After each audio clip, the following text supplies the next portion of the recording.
कि sir CHSL को कैसे क्लियर किया जाता है। देखो, सीएचएसएल कोई बहुत बड़ी तोफ एग्जाम नहीं है। इसको क्लियर करने के लिए कोई बहुत हाईटेक दिमाग की भी होने की आवश्यकता नहीं है। 12वीं लेवल की एग्जाम है, जिसमें मैं अगर 50-50-50 ला सकता हूं तो आप भी ला सकते हो। ठीक है, इस बात को समझो। आपका टारगेट होना चाहिए कि भाई इंग्लिश में मुझे 3 पार्ट में खत्म करने हैं। देखो, माइंड में एक ब्लूप्रिंट रखो। जब मंजिल ही तुम्हारी क्लियर नहीं है तो रास्ते कौन से लोगे। अगर मुझे यही नहीं पता है कि मुझे दिल्ली से मुंबई तक जाना है तो मैं रास्ते कौन से लूंगा, मुझे ये पता होना चाहिए।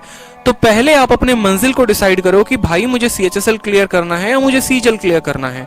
ठीक है, दोनों एक ही परीक्षा है, दोनों की तैयारी साथ में हो सकती है, दोनों की तैयारी आप साथ में करके परीक्षा निकाल सकते हैं। दिक्कत आप लोगों में तब आ जाती है, कुछ बच्चे सीएचएसएल की तरफ भागते हैं, कुछ भाई यूपीएसआई आए यूपीएसआई की तरफ कूद गए। ठीक है, एनटीपीसी मतलब सगे तुम किसी के हो नहीं सकते, कोई तुम्हारा सगा कैसे होगा। तुम खुद परीक्षा के लिए सगे हो ना, पहले आपको सगा होना पड़ेगा परीक्षा के लिए। ठीक है, आपको उस हिसाब से आपका माइंडसेट क्लियर होना पड़ेगा। 50 दिन, ये 50 दिन, इस 50 दिन का मेरे पास ब्लूप्रिंट क्या हो। जो स्टूडेंट इन चीजों पे काम करना शुरू करे कि पहले मुझे क्या करना है, अपना सिलेबस खत्म करना है किसी भी हाल में। मेरा मैथ खत्म होना चाहिए, मेरा रीजनिंग खत्म होना चाहिए, मेरा इंग्लिश खत्म होना चाहिए, मेरा जीएस खत्म होना चाहिए।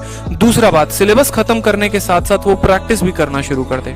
एट एनी कॉस्ट प्रैक्टिस करना है। कहां से करना है, कौन सी किताबें करनी है, हर कुछ पर मैंने वीडियो बनाया हुआ है। ठीक है, तीसरी बात, ठीक है, चाहे थोड़ा पढ़ो लेकिन डेली पढ़ो। ठीक है, चाहे थोड़ा पढ़ो लेकिन डेली पढ़ो। खुद का बर्थडे हो या पड़ोसी का बर्थडे हो या उसका बर्थडे हो जिससे फोन पर बात भी करते हो, व्हाट्सएप भी करते हो, लेकिन डेली पढ़ाई करो। पढ़ाई में कमी नहीं रहनी चाहिए। ठीक है, आपको डेली पढ़ते रहना है, कुछ ना कुछ पढ़ते रहना है। तो चलो, सिलेबस की बात हो गई, प्रैक्टिस की बात हो गई, डेली रिविजन की बात हो गई। जब आपका इतना सिलेबस खत्म हो जाता है ना, ठीक है, जब आपका इतना सिलेबस खत्म हो जाता है तो जो आपको करना है मॉक का काम। ठीक है, देखो, वीडियो अगर पसंद आए तो बिल्कुल लाइक तो करना ही करना है और चैनल को सब्सक्राइब भी करना।